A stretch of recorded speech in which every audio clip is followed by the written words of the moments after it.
3. Hi. How you doing? I'm good. Can you tell me what happened at the shelter to get you thrown out?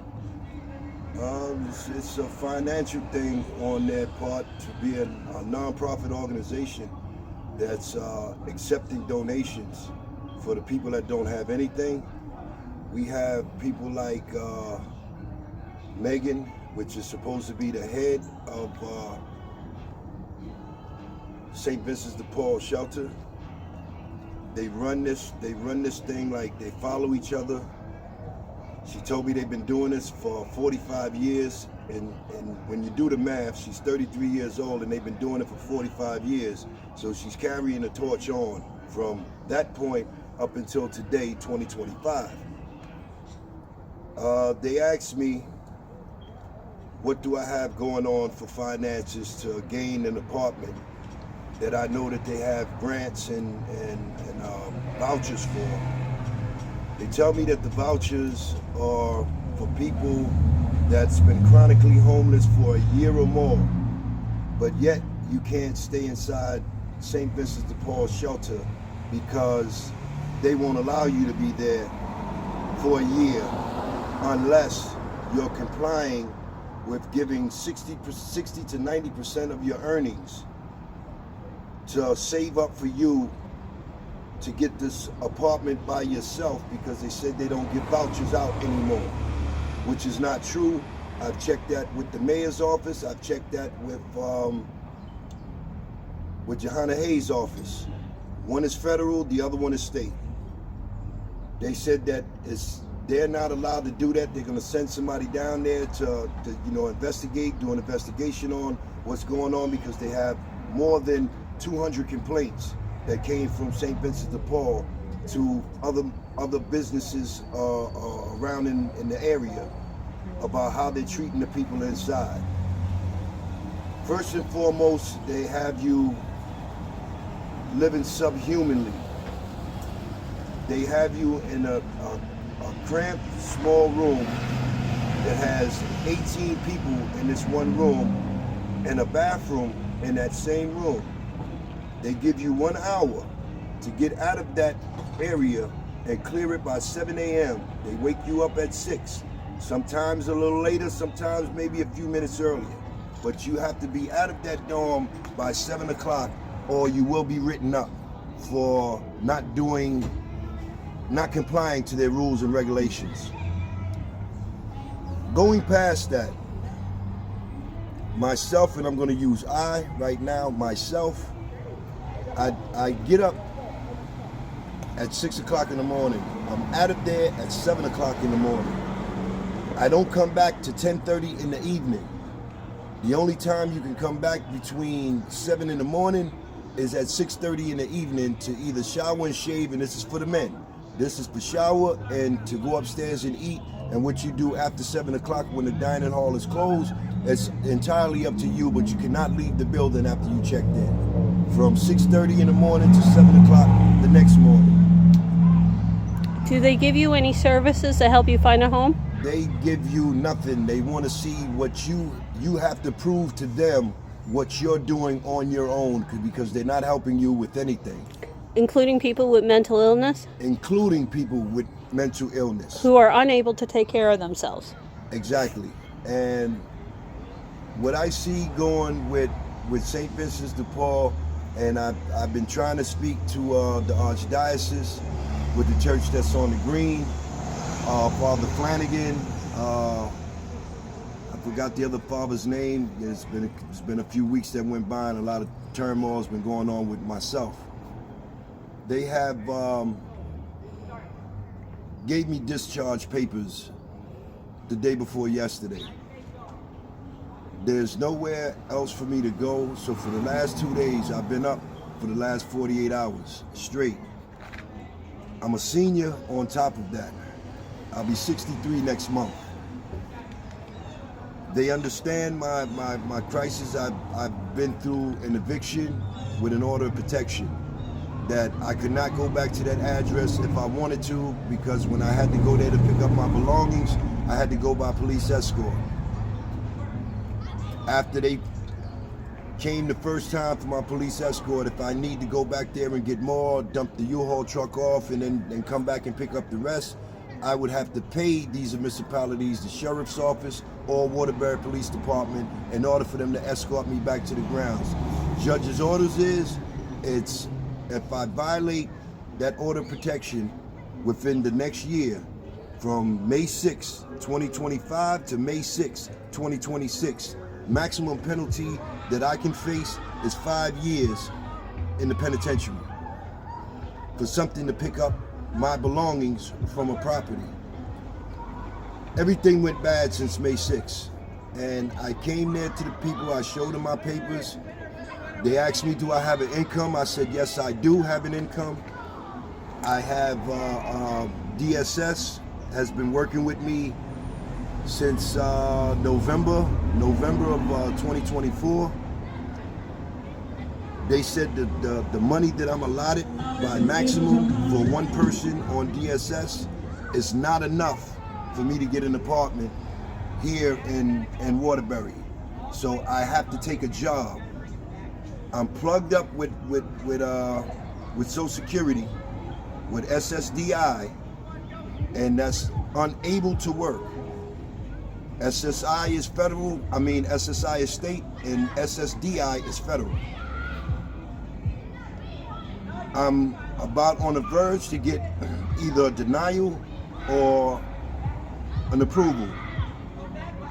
Everything that all the process that they put me through, the people that I had to see, the specialists and so on and so forth, they said that yes, they don't see why they would deny me because everything that they asked of me to do, I've done. So now it's a matter of waiting for them to get back to me on this issue. I have to be in limbo. If I keep calling them and finding out, well, today, tomorrow, the day after, and I'm constantly calling them, that can get an unfavorable decision on my part because I'm pushing them to do something that they're not ready to do.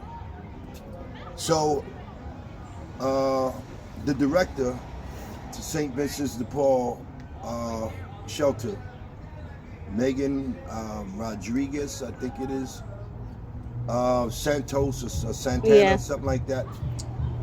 Well, she said that they're not waiting around, having me stay there to wait around for SSI to do whatever it is they're gonna do. They have a legal team that says that, you know, it could take years for somebody to actually get SSI or SSDI. Her medical departments, her medical department informed her of that issue, as well as her legal department as supposed to brought her up to speed on that issue. There's no such issue at all. So what we have to look forward to there is pretty much nothing. There's nothing for you to eat when you come in at 6:30. As they ran out, or they're not ones that's feeding us. It's the church that's feeding us. They're there at a certain time and they leave at a certain time. So when you get back there, they're packing up to leave. So if you don't get anything or go downstairs and shower first before you come up to eat, you can come upstairs and there's nothing there for you to eat. So you have to go hungry. And that's for the dinner? This is for the dinner. And at night, you cannot bring food inside there. They have posters all over the place, personal posters all over the place. Do not bring food in here. Do not bring nothing to drink in here. They consider candy food, so you can't bring that in here. It's nothing that they have. They'll have coffee, no sugar, no creamer. They'll have creamer and sugar, and they have no coffee. They don't have anything that they're supposed to feed you with the basic necessities to hold your substance with yourself. They also say no to people who go up there for a sandwich, and if you live at the shelter, they've told people no about getting a sandwich because there's supposed to be a soup kitchen that gives you sandwiches during the day. Okay. Did you know about that? Yeah, I know about it. I've seen it, and I've helped out where I could. Can we talk about confidentiality? In the middle of the night at 2 o'clock, you hear them a lot talking. Yes, they're very disrespectful. And when you say something to it, say something to them about it, they see you as a problem or a potential problem or a threat. So they try to figure out ways to get rid of you from out of that place. I've been in there all of 80. Today's the 3rd, right? Yeah. Today has been 90 days that I've been in St. Vincent de Paul shelter. And you got kicked out 2 days ago. And I got kicked out 2 days ago, so it was like 88 days that I was there. And they said that their policy is that you can only be there for 30 days or less if you do not have a job, if you do not have an income, if you do not have medical. They don't want you on their grounds. They want you to go across the street and sit on someone else's property that they have to call the cops on numerous occasions to make the people from the shelter clear their side of their building to where they're running a business. And we have no other option because they don't want us to stand on their grounds to smoke cigarettes, and that's the only break that you get to smoke cigarettes is at 7 o'clock in the morning. From 7 o'clock in the morning to 7:15. If you're not back in by 7:15 to be put back out at 8 o'clock, then you have to sit outside and wait until whatever you're going to do for that day is what you do. They have a weekly check-in with a caseworker. The caseworkers that's there do not have credentials of being a caseworker. They're biased. A lot of people don't rock the boat because they don't know. And the people that do know, they don't want the problems of putting their bed in jeopardy because they'll quickly say, for one reason or another, you can be 2 minutes behind 10:30 and come there at 10:32, and they'll tell you that they gave you a better way and you can't come back into the shelter. And if you don't get off of the property, they call in 911. They're good for that. How many people have you seen kicked out of there? I can't even count just the 88 days that I've been there. Roughly maybe about 20, 30 people. Mm-hmm. And that's maybe more. Those are mostly just men, right? Because you don't see the women. No, I've seen some of the women have got kicked out of there as well. Yeah. I was just assuming that because you're in the men's department, you don't know all the women who got kicked out. Yeah, I know the people because I got to go out there to smoke break in the morning at 7 o'clock. And I've been smoking over 53 years. And I have somebody telling me because I'm at their mercy that where do you live on this planet for free? You have to release 60 to 90% of your earnings for them to hold for you, and they cannot give it back to you until you leave St. Vincent de Paul. Have you heard about them giving back the money? They give it back at their pace. They said that it's in money orders. I thought that it would be a bank, but it's a postal money order because they said the postal money orders do not go bad like a regular money order. After 30 days, it goes bad. You have to go and get that all over again. Have you heard about people asking for their money? Oh, yes. A guy that just left out, they put him out the same day that I got put out. He's been working for a year. He's been paying them $120 a week times 52. That's a year. And with that, the money that they was taking from him, the $130, $140 that they was taking every week out of him getting his check. When he lost the job because of the fundings of that job that he was working with, did not produce itself, so the place got shut down and he's out of a job. Not that he did anything wrong. It's a company issue that he just so happened to be a part of. I tried to talk to him about coming to CCAR. He said he would like to come over there and speak to the director of there because, they can give him some advice and direct him who or where he needs to speak to somebody at about the situation. When he lost the job, he asked them, can he have one of the money orders back, the last one that he's given to them. They can keep the rest of it, but he needs to survive to buy toiletries, buy food. He's out on the street all day long. Bus passes, anything that he needs, just one of the money orders that he had turned over to him out of the 52 that they have already received. Mm-hmm. They told him no, he could not get none of that back until he leaves there or save up enough money to get his own apartment, because they don't give vouchers out anymore. That's not a fact. I checked it with the mayor's office. I checked that with Johanna Hayes' office. That's not a fact. When they said that St. Vincent de Paul is run by donations only, It's a lie. my question to them was, does the donation include your paycheck? And from that point, it's been, finding anything that they can do to get rid of me out of the place. I didn't give up no fuss, no fight. I'm not running from anything. I'm not on parole. Nobody's looking for me or any of the above. I had an eviction, and that eviction came with all the protection, so I could not go back there and get the things that I need to proceed and move forward. Question for you. What are you doing positive for your life? Because you brought up CCAR.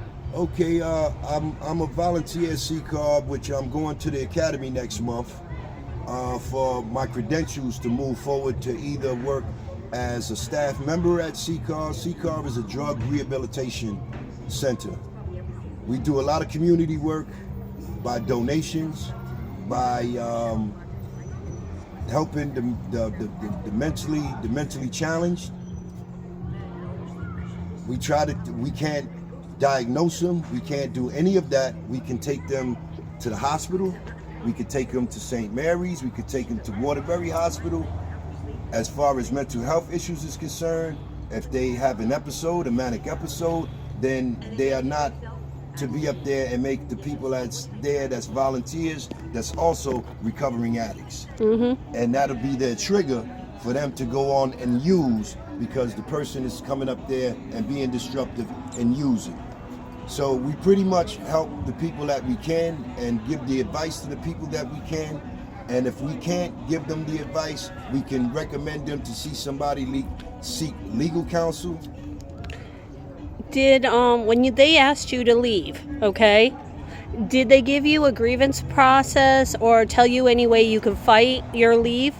No. She said her decision was made up.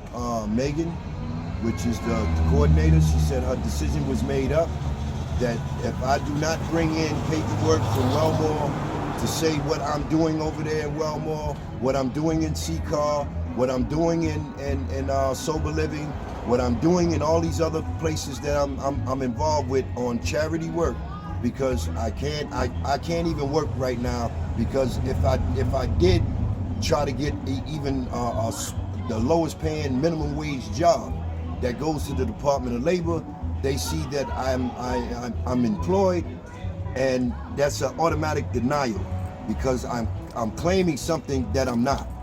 I'm claiming what I am, and that is disabled as well as a senior.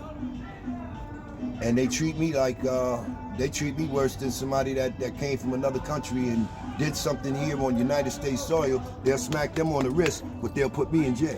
No, they won't. You're right. There are people there who do not have a United States citizen, and they do give them special privileges there. Exactly. And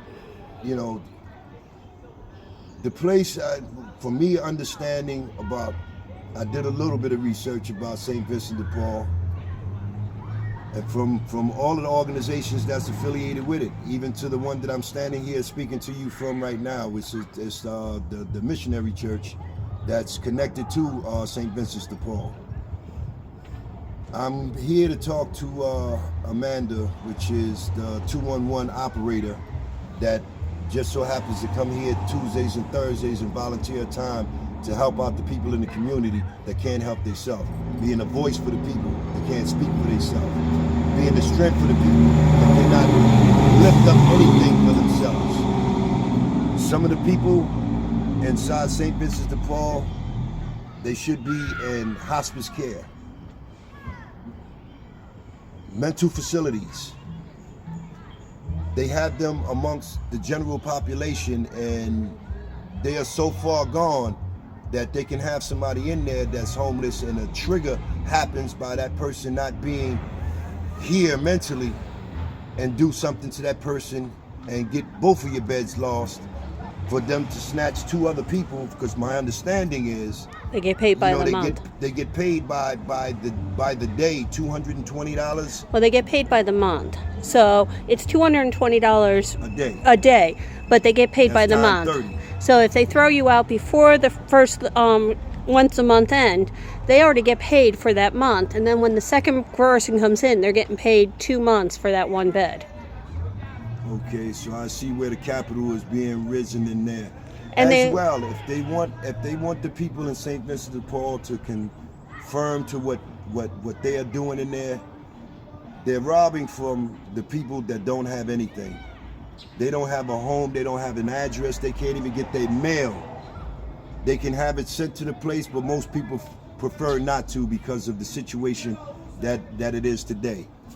Can we talk about how they talk about personal information of clients, where you guys can they violate the HIPAA clause on a daily basis. They bring in other co-workers when they're not even your caseworker, but because they are the director, they can bring in the second in charge to be talking about your finances, to be talking about your medical history, to talking about your mental health, talking about anything. And that person is not supposed to be in there, and they're supposed to ask you, are you comfortable to have this person in while we're having this meeting? They don't break grounds to none of that. John Owens was your caseworker, Correct. and he claims to be a social worker, and he has no credentials. Not correct. He does not have credentials of being Anything. a caseworker. It requires an social- associate degree. Well, no, the social worker, he claims to be a social worker, which is a bachelor's degree, and you get licensed. And here in Connecticut, we pass laws because they violate the trust of vulnerable communities when people claim to be social workers and don't have the training. And then they misuse the authority that they have. Right, and John Owens does claim to be a social worker when he's only a caseworker. And caseworkers have very minimum responsibilities. They're supposed to help you find jobs. They're supposed to drive you around to appointments. They're supposed to do all that. The stuff they're supposed to do, they don't even do. Can you tell them about the day you brought in the water?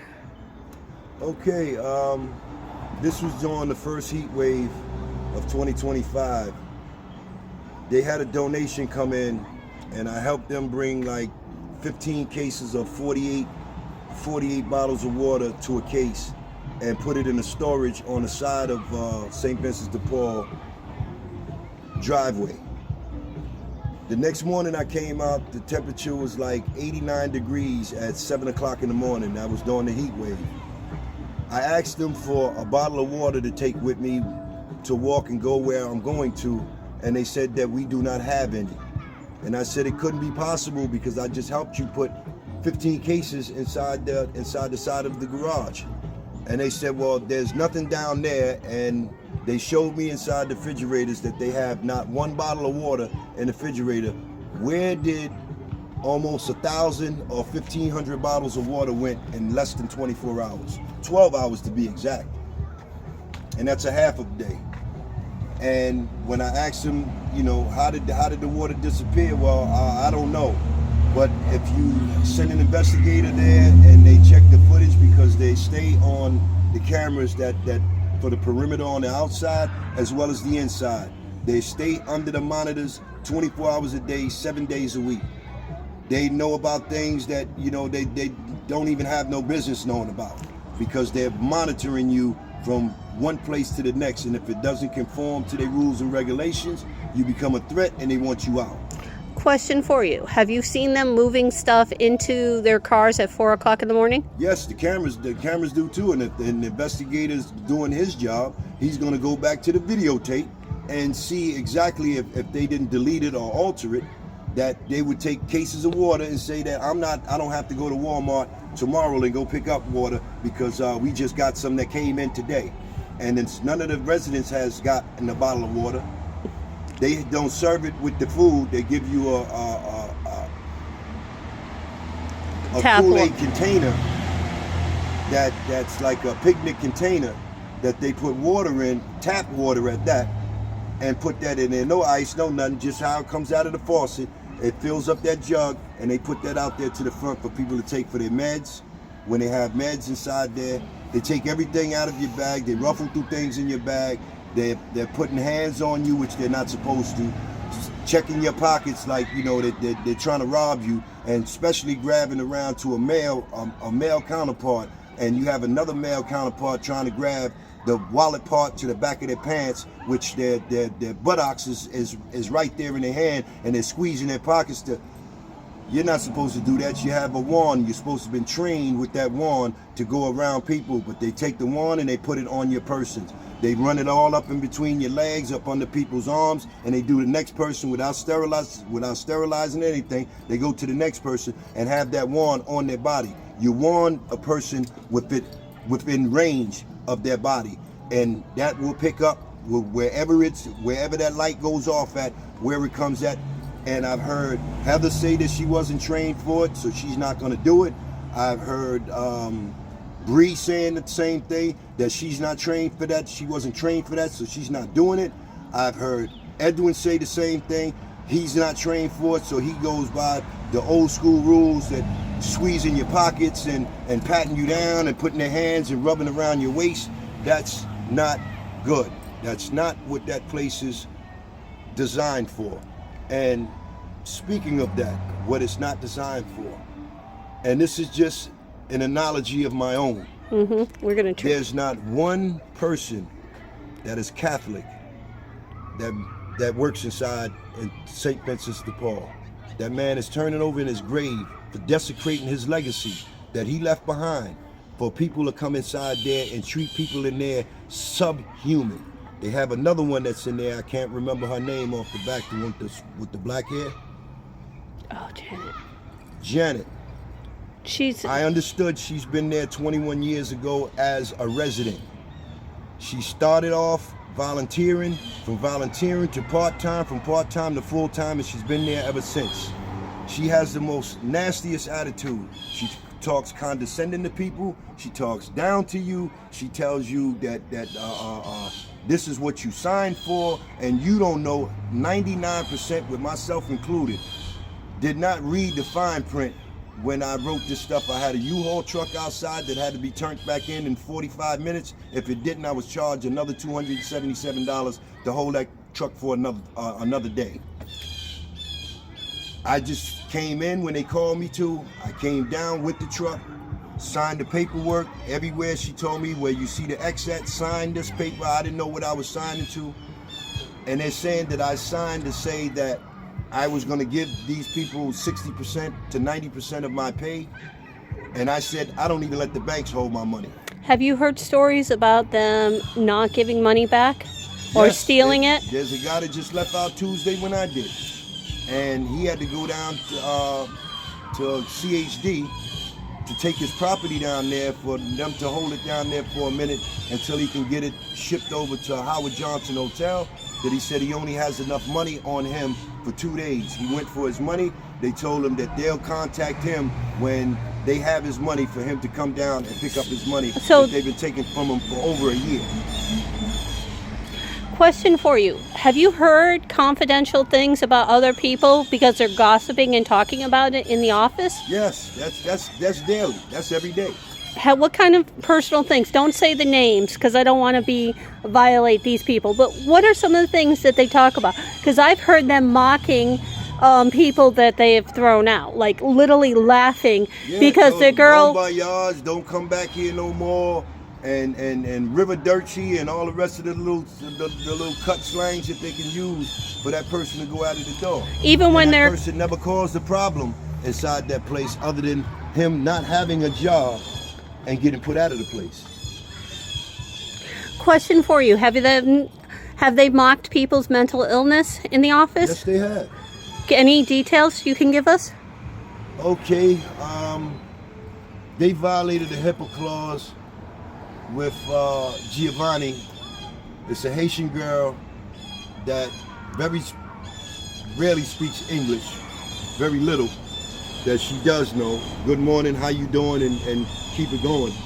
Always stays to herself. She's under heavy psych medication, and the nurse has to come from outside and come there to St. Vincent de Paul on a daily basis for them to treat the people that has, you know, the medication that they're not allowed to take with St. Vincent de Paul's staffing that's holding their medication for them and won't give it back to them until the doctor or the nurse that comes through says that it's okay. I think they're in right now. They are. The other thing is that one more thing, and then we'll hang up. People who have medication that has got street value to them, some of their some of their medication has disappeared, like Adderall. So the people who are on the Good morning. How you doing, sweetheart? I'll be in there in 1 minute. We're doing an interview.